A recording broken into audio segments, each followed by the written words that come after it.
నమస్తే అండి. Welcome to my channel. ఇప్పుడు మనకి ఎంతో పవిత్రమైన వైశాఖ మాసం నడుస్తుంది. ఈ మాసంలో వచ్చే శనివారాలు శ్రీనివాసుడికి అత్యంత ప్రీతికరమైనవి. ఈ శనివారాల్లో స్వామిని భక్తితో పూజిస్తే కోరిన కోరికలు నెరవేరుతాయని పెద్దలు చెప్తారు.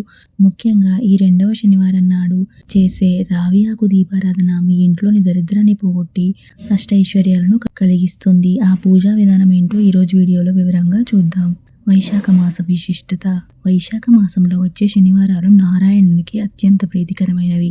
ఈ మాసంలో స్వామివారు 3 నెలల పాటు భూలోక సంచారం చేస్తారని పురాణాలు చెప్తున్నాయి. ఈ మాసంలో వచ్చే శనివారాలను మామిడి పళ్ళ శనివారాలని కూడా అంటారు. మొదటి శనివారం రోజున స్వామివారికి మామిడి పళ్ళను నివేదిస్తారు. వైశాఖ శనివారాల తేదీలు: మొదటి శనివారం ఏప్రిల్ 18, రెండవ శనివారం ఏప్రిల్ 25 నవమి తిథితో వస్తుంది. మూడవ శనివారం మే 2, నాలుగవ శనివారం మే 9. రావి ఆకు దీపం ఎలా సిద్ధం చేయాలి? ఈ దీపం పెట్టడం వల్ల ఆర్థిక ఇబ్బందులు తొలగి జాతక దోషాలు నివారించబడతాయి. ఆకు సేకరణ: రావి ఆకును చెట్టు నుండి కోయకూడదు. కింద పడి ఉన్న ఆకును మాత్రమే తెచ్చుకొని శుభ్రంగా కడిగి వాడుకోవాలి. అలంకరణ: ఆకుపై చందనం, కుంకుమ బొట్లు పెట్టాలి. ఏర్పాటు: దీపం వెలిగించేటప్పుడు ఆకు కాడ స్వామివారి వైపు ఉండేలా అమర్చి దానిపై మట్టి లేదా పిండి ప్రమిదను ఉంచాలి. దీపాల సంఖ్య: మీ వీలును బట్టి 1, 2, 3 లేదా అంతకంటే ఎక్కువ రావి ఆకు దీపాలను వెలిగించవచ్చు.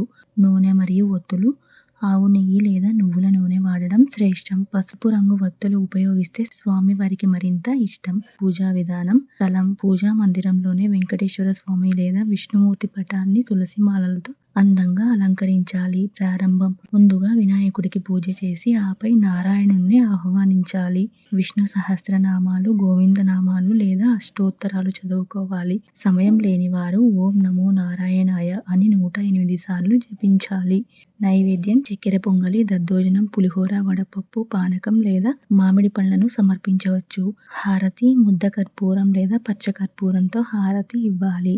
సమయం మరియు నియమాలు: ఉత్తమ సమయం తెల్లవారుజామున 5 గంటల నుండి 6 గంటల మధ్య. కుదరని వారు ఉదయం 9 గంటల లోపు లేదా సాయంత్రం కూడా చేసుకోవచ్చు. ఉపవాసం: రోజంతా ఉపవాసం ఉండి రాత్రి పూజ తర్వాత భోజనం చేయడం మంచిది. సాధ్యం కాని వారు కనీసం మాంసాహారం ముట్టకుండా శాకాహార భోజనం చేయాలి. రావి చెట్టు విశిష్టత: శనివారం రోజున మాత్రమే రావి చెట్టును తాకవచ్చు. మిగిలిన రోజుల్లో తాకకూడదు. పూజ తర్వాత ఏం చేయాలి? కదిలించడం: పీఠం వేసి పూజ చేసిన వారు మరుసటి రోజు ఆదివారం ఉదయం పీఠాన్ని కదిలించాలి. పిండి దీపాలు ప్రసాదంగా స్వీకరించవచ్చు లేదా ఆవులకు, చీమలకు ఆహారంగా వేయవచ్చు. రావి ఆకులను బయట పారవేయకుండా ఎవరూ తొక్కని ప్రదేశంలో లేదా చెట్లు మొదట్లో వేయాలి. చూశారుగా, ఎంతో సులభమైన ఈ వైశాఖ శనివార పూజను మీరు కూడా పాటించి ఆ స్వామి కృపకు పాత్రులు అవ్వండి. ఈ వీడియో మీకు నచ్చితే వెంటనే లైక్ చేయండి. మీ స్నేహితులకు షేర్ చేయండి. ఇలాంటి మరిన్ని ఆధ్యాత్మిక విషయాల కోసం మన ఛానల్ని సబ్స్క్రైబ్ చేయడం మర్చిపోకండి. Thank you.